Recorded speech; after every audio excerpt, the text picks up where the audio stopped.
aujourd'hui est très important pour nous. Je voudrais d'abord exprimer ma solidarité, ma compassion à tous ceux qui ont été touchés par cette pandémie. Elle est très sérieuse et nous sommes tous touchés de près ou de loin. L'heure est grave et je crois que nous en avons pris conscience. Cette pandémie n'épargne personne. Nous sommes tous concernés. Tous les jours, nous recevons des mauvaises nouvelles liées à la pandémie. Je dis bien tous les jours. Et ce matin, en regardant la une d'un journal, les images sont terrifiantes. Je pense que nous devrons redoubler de vigilance. Et cette situation aujourd'hui exige un sursaut pour lutter contre cette deuxième phase de la pandémie. Je dirais un sursaut de tous.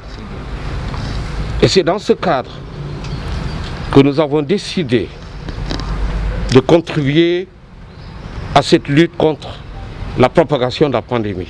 Nous sommes heureux donc, de participer à une cérémonie du genre et toujours pour recevoir un don de M. Ibrahima Macodou Fall. Donc, dans la première phase de la pandémie déjà, on a reçu un don important venant de son entreprise. Aujourd'hui encore, ils viennent remettre un don important, 100 000 masques. La difficulté à obtenir eux-mêmes des masques, à obtenir eux-mêmes des produits d'hygiène.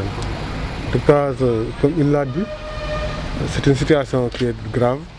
Nous avons une deuxième vague qui est beaucoup plus forte, beaucoup plus meurtrière que la première. Et on a des difficultés peut-être qu'on n'avait pas durant la première vague. Donc ce qui fait donc qu'il faut qu'on fasse plus d'efforts encore par rapport à ce qu'on avait déjà déployé. C'est vrai que dans la première phase, on a eu une très très bonne réaction qui avait permis de réduire les chiffres, de les limiter et de freiner la pandémie.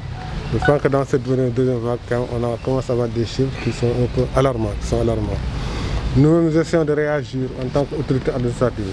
Vous verrez des circulaires, le préfet a publié une circulaire pour rappeler aux gens le besoin, la nécessité de respecter donc, les arrêtés qui ont été pris par le ministère de l'Intérieur, les dispositions de l'arrêté qui a été pris par le ministère de l'Intérieur.